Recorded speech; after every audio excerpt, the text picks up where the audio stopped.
السلام علیکم، میں نادرہ شعیب، بحریہ کالج 1 ابراہیم علی بھائی کیمپس مجید ایساری آپ سے مخاطب۔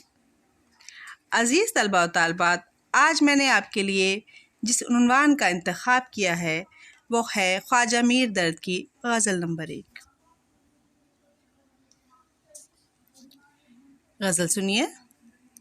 دنیا میں کون کون نہ یکبار ہو گیا، دنیا میں کون کون نہ یکبار ہو گیا، پر منہ پھیر اس طرف نہ کیا جو گیا، پر منہ پھیر اس طرف نہ کیا جو گیا۔ پھرتی ہے میری خاک صبا در بدر لیے، پھرتی ہے میری خاک صبا در بدر لیے، اے چشم اشک کے بار یہ کیا تجھ کو ہو گیا، اے چشم اشک بار یہ کیا تجھ کو ہو گیا۔ طوفان نوح نے تو ڈبوئی فقط زمیں، طوفان نوح نے تو ڈبوئی فقط زمیں، میں ننگ خلق ساری خدائی ڈبو گیا۔ واعظ کسے ڈراوے ہے یوم حساب سے، واعظ کسے ڈراوے ہے یوم حساب سے، گریا میرا تو نامہ اعمال دھو گیا۔ آیا نہ اعتدال پہ ہرگز مزاج دہر، آیا نہ اعتدال پہ ہرگز مزاج دہر، میں گرچہ گرم و سرد زمانہ سمو گیا۔ پھولے گا اس زبان میں گلزار معرفت، یا میں زمین شعر میں وہ تخم بو گیا۔ اے درد جس کی آنکھ کھلی اس جہان میں، شبنم کی طرح جان کو وہ اپنی رو گیا۔ اب ہم جانتے ہیں اس غزل کے نئے اور مشکل الفاظ کے معنی۔ یک بار ایک مرتبہ، منہ کرنا دیکھنا، خاک مٹی کو کہتے ہیں اور صبا ہوا کو کہتے ہیں۔ صبح کی ٹھنڈی ہوا صبا کہلاتی ہے۔ در بدر ادھر ادھر پھرنا، چشم اشک بار رونے والی آنکھیں، ننگ خلق لوگوں کے لیے باعث شرم، خدائی دنیا کو کہتے ہیں اور شبنم صبح کی اوس کو کہا جاتا ہے۔ واعظ نصیحت کرنے والا ہے۔ گریا کے معنی رونا دھونا کے ہیں۔ گلزار باغ کو کہتے ہیں۔ معرفت اللہ کو جاننا۔ تخم کے معنی بیج کے ہیں اور دہر دنیا کو کہا جاتا ہے۔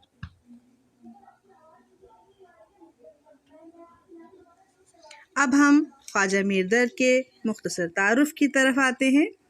خواجہ میر درد اردو شاعری میں تصوف کے امام کہلاتے ہیں۔ ان کی شاعری صوفیانہ، عاشقانہ اور شاعرانہ رنگوں سے بھری ہوئی ہے۔ آپ کا خواجہ محمد میر نام تھا اور درد تخلص۔ آپ دہلی میں پیدا ہوئے اور وہیں ساری عمر گزار دی۔ آپ اردو اور فارسی میں شاعری کرتے تھے۔ آپ کا ایک دیوان فارسی اور دوسرا دیوان اردو میں ہے۔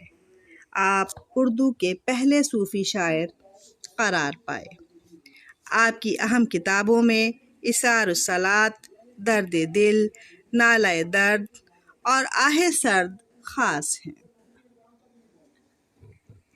اب ہم اشعار کی تشریح کی طرف آتے ہیں۔ شعر نمبر 1 سنیے۔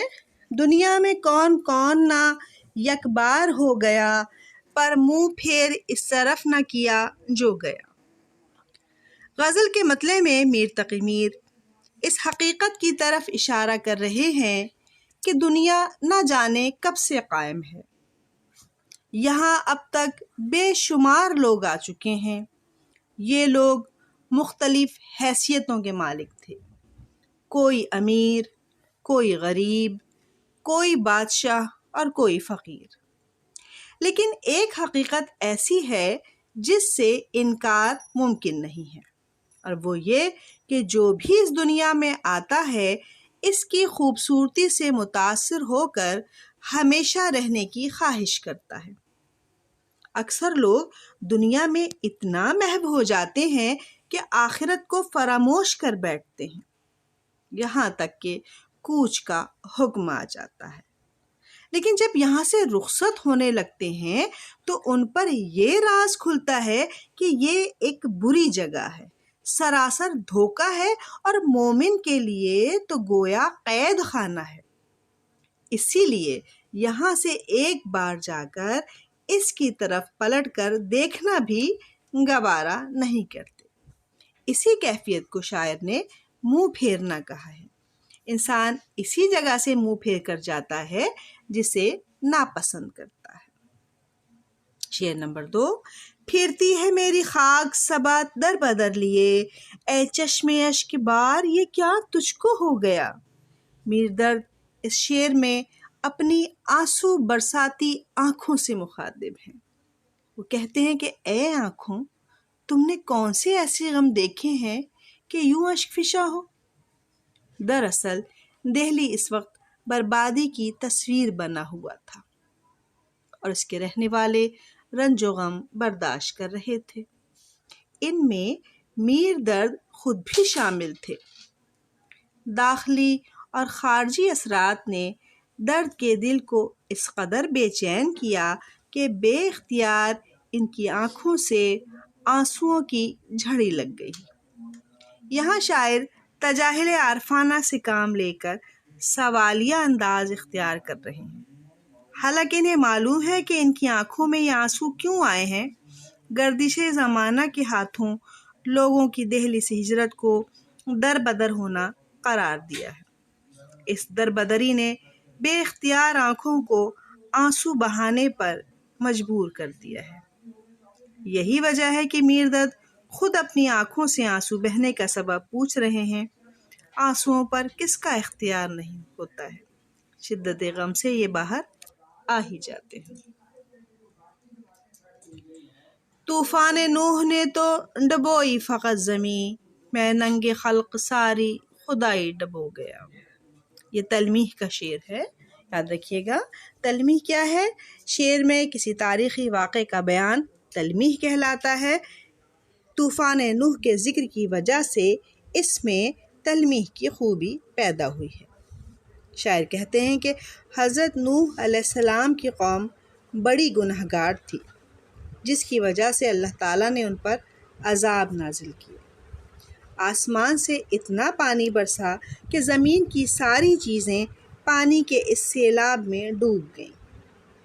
شاعر کہتے ہیں کہ طوفان نوح کی وجہ سے تو صرف زمین ڈوبی تھی، مگر میں اس قدر گناہ گار ہوں کہ میری وجہ سے ساری انسانیت کا سر شرم سے جھک گیا ہے۔ یہاں میر درد نہایت عاجزی سے اپنے گناہوں کو تمام خلقت کے گناہوں سے زیادہ سمجھ رہے ہیں اور اسی وجہ سے ندامت اور شرمندگی محسوس کر رہے ہیں۔ طوفان نوح کی تلمیح نے اس شعر کے حسن کو ایک نئی زندگی عطا کر دی ہے، کیونکہ زمین کا ڈوبنا اور خدائی کا ڈوب جانا شاعر کے بہترین تخیل کا شاہکار ہے۔ وائز کسے ڈراوے ہے یوم حساب سے، گریا میرا تو نامہ اعمال دھو گیا۔ یہاں میر درد شاعری کے اس کردار سے مخاطب ہیں جسے وائز کہا جاتا ہے۔ یہ لوگوں کو گناہوں سے بچنے کی تلقین اور نیکی کی طرف راغب کرتا ہے۔ جب یہی نصیحت اس نے میر درد کو کی تو انہوں نے جواب دیا کہ مجھے قیامت کے روز سے نہ ڈرا، کیونکہ میں نے جو گناہ کیے تھے اس کی معافی کے لیے اللہ کے حضور خوب رویا اور گڑ گڑا کر توبہ کی درخواست کی۔ میرے رحمان و رحیم نے اس درخواست کو قبول کر کے مجھے معاف کر دیا اور اب میرا نامہ اعمال گناہوں سے بالکل پاک ہے۔ اس شعر سے ہمیں یہ پیغام ملتا ہے کہ اگر بندہ اللہ سے مغفرت طلب کرتا ہے تو اس کو معافی ضرور مل جاتی ہے۔ آیا نہ اعتدال میں ہرگز مزاج دہر، میں گرچہ گرم و سرد زمانہ سمو گیا۔ میر درد کا دور پرآشوب دور تھا۔ شہر کی تباہی اور بربادی نے ہر خاص و عام کو متاثر کیا۔ میر درد کہتے ہیں کہ میں نے لوگوں کو خوش کرنے کی بہت کوششیں کی، مگر میرے تجربے نے مجھے یہ بتایا کہ یہ زمانہ کسی کا بھی نہیں ہو سکتا۔ مشکل وقت آئے تو اپنے بھی ساتھ چھوڑ جاتے ہیں۔ یہاں گرم و سرد سے میر درد نے صنعت تضاد قائم کی ہے۔ وہ کہتے ہیں کہ میں نے دنیا میں رہ کر اچھے اور برے حالات کا سامنا کیا، اسی طرح باقی لوگ بھی اس مرحلے سے گزرے، مگر انہوں نے اس سے کوئی سبق حاصل نہیں کیا۔ میں نے تو زندگی اور معاشرے کے مختلف رنگ دیکھے ہیں، دنیا کے نشیب و فراز کا مشاہدہ کیا ہے، لوگوں کی اچھائی اور برائی دونوں کو پرکھا ہے۔ گویا شاعر یہ کہنا چاہتے ہیں کہ اس نے تو زمانے کے ہر رنگ کو جھیلا ہے، مگر زمانہ اور یہ دنیا، اس کے لوگ ان تبدیلیوں سے سبق حاصل نہ کر سکے اور آج بھی اپنے جذبات کی انتہاؤں کے ساتھ جی رہے ہیں۔ ان میں اعتدال نام کی کوئی چیز پیدا نہ ہو سکی۔